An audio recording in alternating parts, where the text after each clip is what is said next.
Hello, Professor Bright here. Welcome back to the Sunless Skies, where last episode we died, but then we got better. Well, more accurately, we got replaced with Griffiths here, who's a delightful fellow, I'm sure. That really was unfortunate. I lost all my officers, so many stories gone. Temporarily, of course. We'll find them again. But in the meantime, we're at Worlebury-Juxta-Mare. Workers in neat uniforms guide your locomotive to rest. Tourist engines rest alongside trading engines. Crews trade gossip and delicacies. Signs in block capitals make abundantly clear that this is a place for pleasure. Worlebury-Juxta-Mare dazzles like a Fabergé egg, lamplit, rich brass, and Britain in Baroque. In the distance, carnival music mixes with faint cheering. A queue? Yes. Twists and snarls along the dock. Visitors are not allowed to just stroll into the port, they must be admitted. Every fortnight, the Bureau of Entertainments holds a lottery to give out a number of pauper passes, which grant free admittance. The queue for those is long, but it's not the only way into the port. Bypass the queue at the insistence of the authorities. A fox-jawed man, smartly dressed in cobalt, takes notice of you. He crooks a finger. First time visiting Worlebury-Juxta-Mare, eh? Come on, come over then. The representative of the Bureau of Entertainments introduces himself. We are a department of the Ministry of Public Decency, but we are entirely autonomous. We run this report for the benefit of weary travelers. He leads you past a queue that doesn't even bother to grumble. Yes, I know. Queue jumping is terribly uncouth. But would you really rather be mingling with the proletariat when you could be enjoying our port? And I'm sure once you've seen what we have to offer, you'll need to come back again. I mean, will I though? He leads you to a fitting station. Everyone goes through this, there's a dress code. Yes. The couturier is exquisitely attired, burgundy tailcoat, cravat, brocaded vest in iron and ink, breeches, boots, and a smile like a shark. Periodically, he checks a brass pocket watch. While his grin lengthens and diminishes in turn, he is there to supervise the attire of new visitors to the port.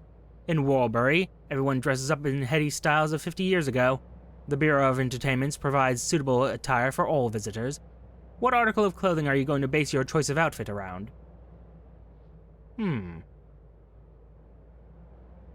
I mean, I do like coats. Receive an explanation, though. The couturier flicks a glance at you. I'm sure you know the spiel, but I'm obliged to repeat it. In a droll voice, this couturier, who could be anywhere between 17 and 39, explains, Worlebury-Juxta-Mare is the perfect holiday destination enhanced by visitor adherence to the dress code. Do not fear, it is all to enhance the experience you have while with us. In addition, and as a reassurance about the stringless nature of our generosity, I should inform you the mists are corrosive. It will eat through your regular garments. We provide access to a full wardrobe of coats, waistcoats, frock coats, dresses, dress shirts, breeches, boots, bustiers, and more, to ensure your own remain intact. We love to see familiar faces, it wouldn't do to put you off. Now pick one item and I'll choose you an outfit that suits it. Yeah, corrosive mists. This is a great place to bring your family. Bring the kids. Watch them melt in this mist. Okay, yeah. A finely tailored coat. Draped across an army of smiling porcelain mannequins is an armament of coats in every size, all sumptuously designed, all perfect, just like you. The couturier calls two women from a door you hadn't realized was there. They're tall, sinewy, and sepia-skinned with the bluest eyes. As before, as always, my assistants will do everything they can for you, Prof. The women are efficient but impersonal, their attention bereft of interest. Whenever you attempt to don something that doesn't quite fit your ensemble, they remove the offending garment and replace it with an inventory of superior options. When you finally dismiss the women, the couturier considers you for a long moment. He turns to a wardrobe and hands you several garments, all your size. Once you're dressed, he dismisses you, shooing you into Worlebury-Juxta-Mare. The condition of your codes, yes. They have computers now, you see. The condition of your clothes will limit your time in Worlebury. First of all, write our port report, because we do need it. Those who are anybody and those who are nobody come here to relax. The port's coming and going could be informative. In the face of candy floss, guards are let down, Presented with this much tea, defenses are dropped. This should have been a good place to gather information. Unfortunately, the screams of the donkeys render eavesdropping impossible. Still, even by itself, a list of visitors is certainly worth something. Worlebury-Juxta-Mare is precisely like every other weekend destination, shabbier than advertised and bristling with ways to spend more money than intended.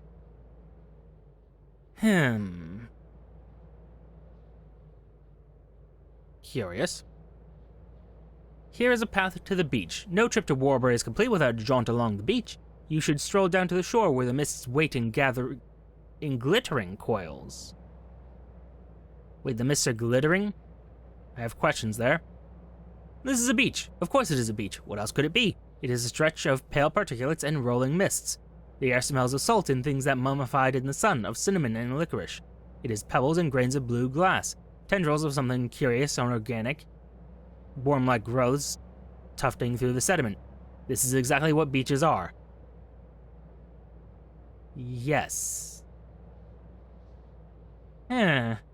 Walk down the beach. You promenade down the palish sand. Be careful where you step. A stroll. Flying fish, how fortuitous. No, wait, these are something else. Flesh molded into the shape of fish, with keratin scales, gills of human hair. The bodies flop onto the shore, twitching for a moment before they go still. Another detail not quite right. I mean, there's a few details not quite right here. To be clear. Yes, this is exactly what beaches are. I'm getting a 1984 vibe from this place. Oh, fuck no. I mean...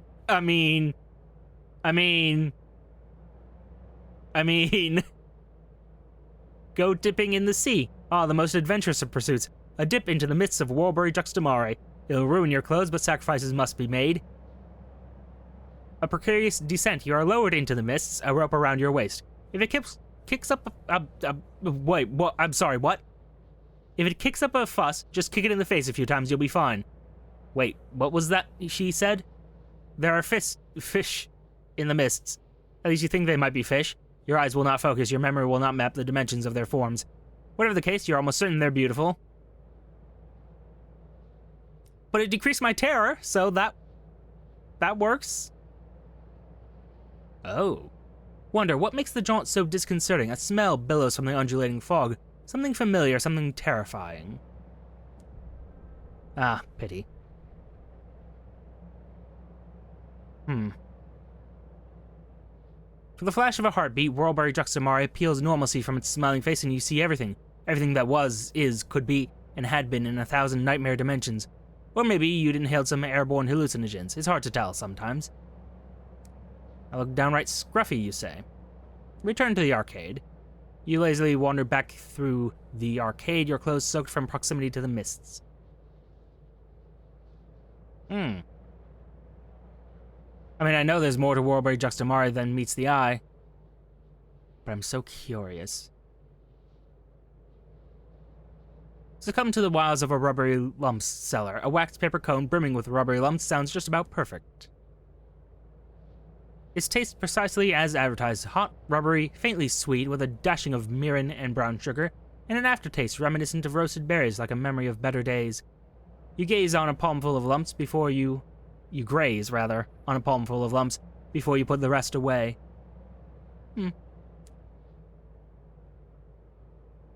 Leave, swiftly, perhaps for the best. Cold frissions down your spine, dragging your attention southwards. Oh dear, your clothes are in tatters. A pity. Your beautiful garments are nothing but rags now. Well-dressed onlookers gawk and giggle, whisper and point. You look bedraggled, shabby, and worst of all, unfashionable. There's no indication as to when it will be next held. Is it at the whim of the port authorities? I'm curious. McHugh snakes across the lips of the dock like an umbilical cord or a garland. Scalpers bark temptations promising expedited access. Vendors patrol the undulations of the line, offering drinks, snacks, anything to spare the mind from the doldrums. Finally, a woman in tattered morning attire answers, "It's every fortnight, more or less. You'll want to be near the front. They only give out a few passes. Don't want to dilute the quality of the clientele, I hear. It appears you'll have to come back later if you want to get in via the Pauper's Pass." Curious. Ooh, okay, so I could get access to this place. Okay. I have options, is the short version of things. Oh dear, oh dear, oh dear. Alright. Well, we have explored, and so we must return to London, because we have very little choice in the matter. We have no supplies left. Of course, we did it for the best, you know. The best we could do with our current situation. But maybe we get lucky, maybe we get to talk with... Although all those officers had their jobs in the Reach, all their missions, rather, were in the Reach, so, I say. I'm more than a little annoyed, actually. Oh well. Nothing for it at the moment. Oh, that means I lost my... Oh. The hour mine I had that I'd picked out is gone. Ugh. Oh well. Oh well. No sense getting all obsessive over it. A loss was had. And we know not to mess around with guests. Have to find some other way of escaping them. Whoa! Okay, could you not do that, though?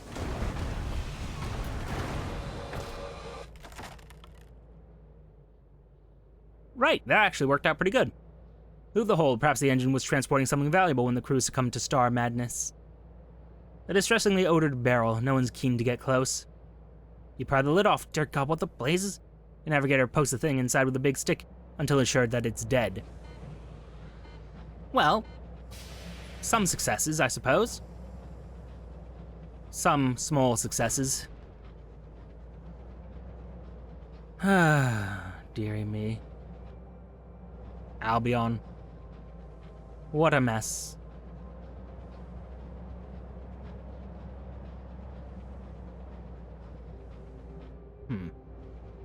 Oh dear, are there not as many ways into Albion as there were... Uh-oh.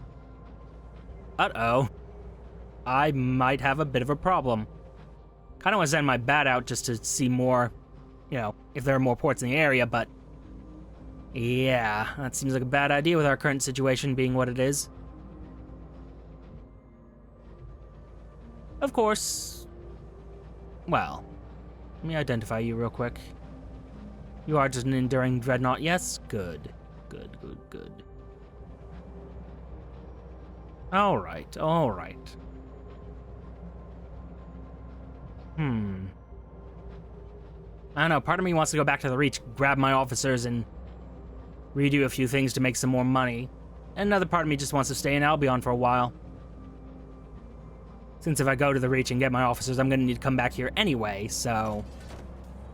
Where's the loss? I also probably should have paid more attention to that whole matter of... what happened when I died. Oh well, choices were made. For good or for ill, choices were made. I'm gonna be looking sideways at all these from now on. Vicious monstrosities that they are. Up to the ministries, because I have no choice in the matter. Okay. A little bit of odd lag there. A number of instruments of government are located here. The Horrorlogical Office, which regulates time across the Empire. The Office of Works, which ensures the jobs no one else can be bothered with are done. And the Ministry of Public Decency, which curates the notions of Britishness, with the same care a lepidopterist uses to pin a butterfly to a board. The Ministry of Public Decency, I believe this is where I want to go. A huge horseshoe-shaped building of white stone, white columns, clocks, and iron gates. Inside, its walls are paneled with a dark wood, crimson carpets worn by frequent passage flood the floors. Within its cubbyhole offices, auditors toil to protect the sensibilities of Londoners here in the heathen sky. Request an appointment. Yes, request an appointment regarding intelligence you've gathered. Perhaps the information office would be interested in your recent reports. Perhaps. A new acquaintance, the congruous secretary, gives you a brilliant smile. Well, that sounds entirely opposite. Take a seat, dear. She writes a note and inserts it into a pressurized delivery tube by her desk. 15 minutes later, a genial auditor, arrives, a portly fellow with white, wispy mutton chops. This fellow, I suppose. Pleasure to meet you, Professor. Let's go to my office, shall we? He leads you through labyrinthine corridors. The new bust of the Empress seems to wait around every corner. Deliver our port reports first. We'll consider taking tea with them. Well, what do we have here, he asks, pouring you both tea. Expert handling. Ah. He listens intently, writing notes on a pad of paper. His comments are absolutely neutral. I see. Fascinating. Well, well. You notice your reports are filtered into separate piles. Afterwards, he writes a requisition form for you. Just pop this into finance on your way down and they'll see to the needful, he says. Terribly grateful. Best keep this information to yourself, though, eh? Rest assured, we are experts. We'll ensure it's handled sensitively. Gained 1 strength of the sun. Dulled. A curious thing. Unwanted attention, you say? Oh. Curious, curious. Take tea with a genial auditor. I will keep making that mistake. His office is small, but comfortable. One wall is lined with books, another holds a window with a small window box in which he appears to be growing decorative fungus. His office is poky, its walls aligned with leathered books. The clockwork sun glows in the window, rose gold in the smog. His window box holds a spray of decorative fungus. He sits behind his heavy, many-drawer desk. Well, what can we do for you today? His wispy mutton chops quiver eagerly. What does the Ministry consider an enemy? What threats imperil Albion? Oh, the obvious, of course. Revolutionaries, rebels, strikers, the morally depraved. Those who besmirch her renewed majesty's good name, God save her. He rubs his chin thoughtfully. But there are newer, more seditious dangers, too. We stand in the vault of heaven, and we must defend our way of life against the enticements of the new. A thing is not more precious because it is strange. People forget that. Yeah, okay. What does the Ministry do exactly? He puffs out his cheek. His cheeks, rather. Clearly, he has a speech prepared. A craftsman. A mill makes grain, a factory makes, I don't know, socks and so forth. We, Professor, make Britishness. A priceless commodity here in the heavens. It must be cradled, nurtured, and nourished. Without it, we would lose ourselves. He looks out of his window, unsettled. We are very small, do you see? And the sky is so very big. And who determines what constitutes Britishness? A relevant question. An honest answer. Why, we do, in consultation with the most impeccable sources. He indicates the beautiful books on his shelves with a smile. Spencer, Tennyson, Blake. Payne, you ask? Hardy, Mary Prince? No, he frowns. No, not them. I see. How does the Ministry pursue its task? You've heard of their zeal, of furnaces to which inappropriate books are committed, of corrections to venerable works like Shakespeare and the Bible, of their printing presses rattling out endless public information posters. Methodology, firstly with the truth, which is not, I must make clear, the same as facts. Facts can point at anything, but the truth is straightforward.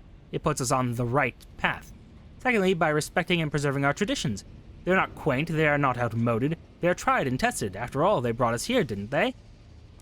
Did they, though? Did they really? Return to business. You bid him a good day. Toodaloo, he calls after you, turning his attention back to a fresh manuscript on his desk. He tuts and takes out a pot of black ink and a heavy pen.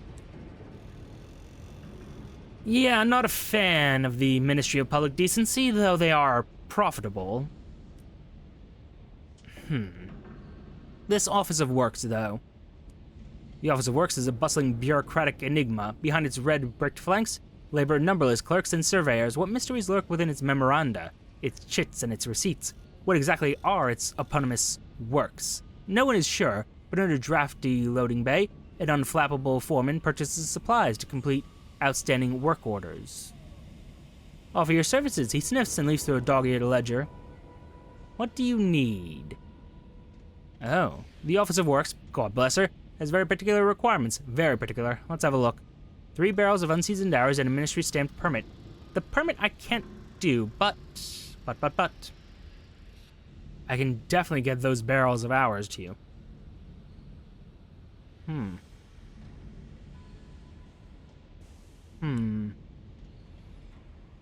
Curious. The Royal Horrological Office, though. Tick, tick, tick. Albion's heartbeat. Clocks of diverse size and shape line the walls of this small gray office. Each is meticulously tuned by the royal horologists and inspectors as practice for the thankless, complex task of ensuring the consistency of time across Her Renewed Majesty's territories. He sits hunched in a thick gray blanket, his crow-like stare fixed on a disassembled clock. Its gears are almost too small for the eye to see. One empire, one time, one date. Times change, I've heard. Well, not if I have any say in it. He reaches for a pair of tweezers, the pincers barely thicker than a human hair. The time in London must be the time in Brabazon, in Worelbury, in New Winchester, in Lustrum. To the second. It is the privilege and duty of this office to ensure that continuity. He sniffs. A task that was considerably easier before we began to spending hours like shillings and sixpences. Now it might be yesterday in one place and next week in another. It's most untidy. Look at the clock of Albion. From this side it is a polished wonder of valves, pendulums, and cogs working in perfect harmony. Only the finest engineers were permitted to work on it. Every component is encased in polished glass. The hands, sharp enough to slice paper, slide between the exquisitely carved numerals with a buttered smoothness. Only the second hand is permitted to jump from moment to moment, and it does so with the precision of a military march. It's just for the tourists, of course, grumbles a bleary-eyed apprentice. Albion time's really based on the old tick-tock man's pocket watch.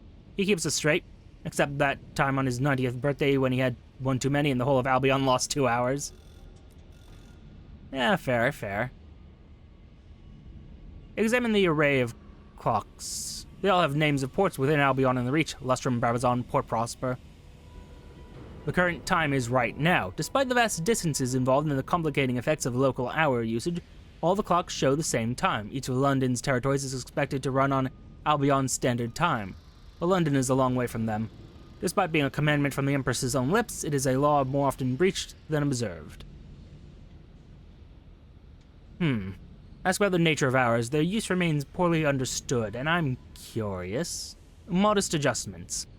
The chief horologist, I guess, doesn't bother to hide the wariness in his voice. No, despite the imaginative claims of certain penny dreadfuls, hours can't take you back to yesterday nor leapfrog tomorrow. But with the use of hour looms, a week's journey can be made to take a day, or a prisoner can endure the 10 years of his sentence, while only 1 year passes outside his cell. A work world can perform a month's labor in a week. A lifespan can be stretched. The Empire, Professor, runs on hours.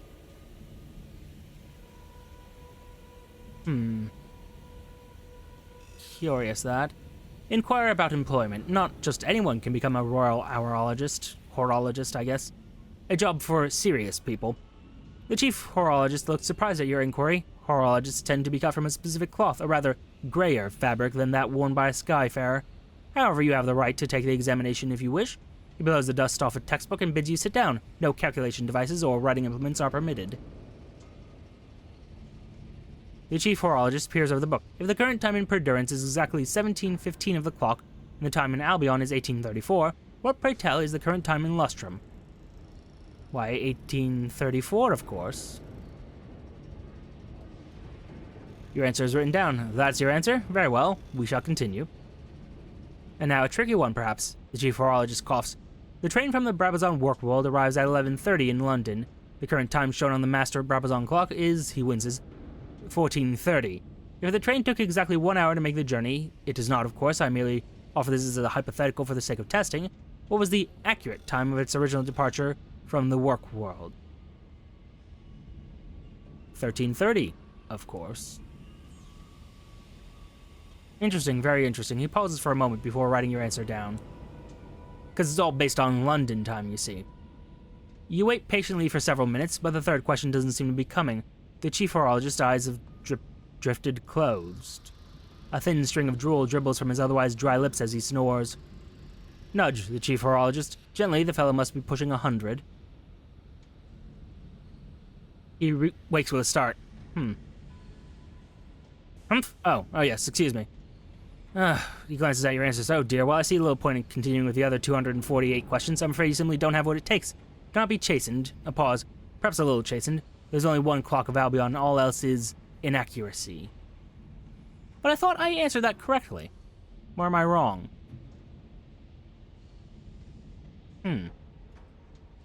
Tick, tick, tick. Albion's heartbeat. Clocks of diverse sizes, etc. Huh. Okay. Well, I will accept that for now. Because I was going off of Albion time. Like, 1 hour prior to Albion time would be 13:30, yes? 1:30 in normal talk. Curious. Oh, and yeah, we're starving now, aren't we? Well, that's unfortunate.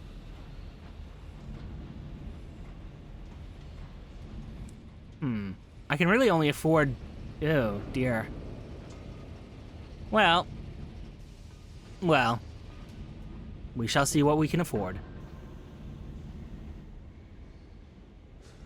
Oh, just work alongside the crew. It's cheaper.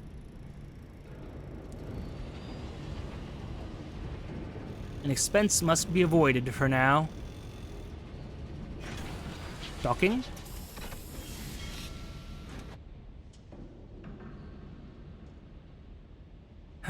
Dearie me. Well, let's go to the shops. Actually, explore London, see if there's any opportunities. Why not? A day in London. There's a palpable tension in the air today.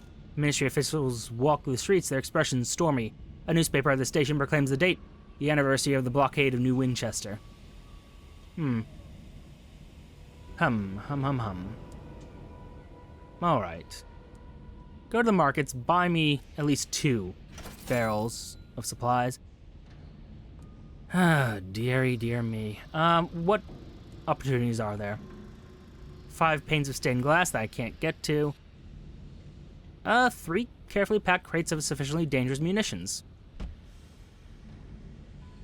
I can make that happen, yes. If I go to the bank, I have 2. I still need 1 more, but I can do most of it. Noteworthy. I need to keep those hours because I need them for later. I could sell off the gourds of coarser nectar and the bronze wood. I'm trying to get myself some more security in terms of, well, just money. So if I were to get that, and I would start selling things, I could say that gets me to 710, which is a good amount. Bring myself up to 5 of each. That leaves me with 500, with which to perhaps indulge in, say, an assaying device. I could go for that. I could also upgrade my weapons, which wouldn't be a bad thing at this stage. Let's see, that's 15 damage versus 10 damage. So yeah, 50% more damage with my primary weapon. Pretty good. And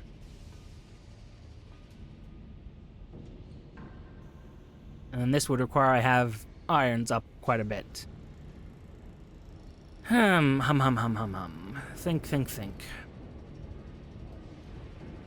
By the way, these are just light weapons, all of them, yes? Good. Well, not great, but good enough. Or I could just get the speciometer, which I think is what I'm going to do. And we'll put it here for now. And that seems reasonable to me. Okay. Because that also gives me enough money to... Wait. Yes, to repair. Explore London, is it? Or is there any stories? Yes, there it is. Repair the locomotive, please. Alright. Considerable loss, but necessary. What does that leave me with? Enough to buy 1 more thing of supplies if I so desire. I think we leave it there for now. At the moment, I'm kind of looking at this right here and saying, you know what? It is definitely... I see why it's a flexible engine favored by explorers over my current one.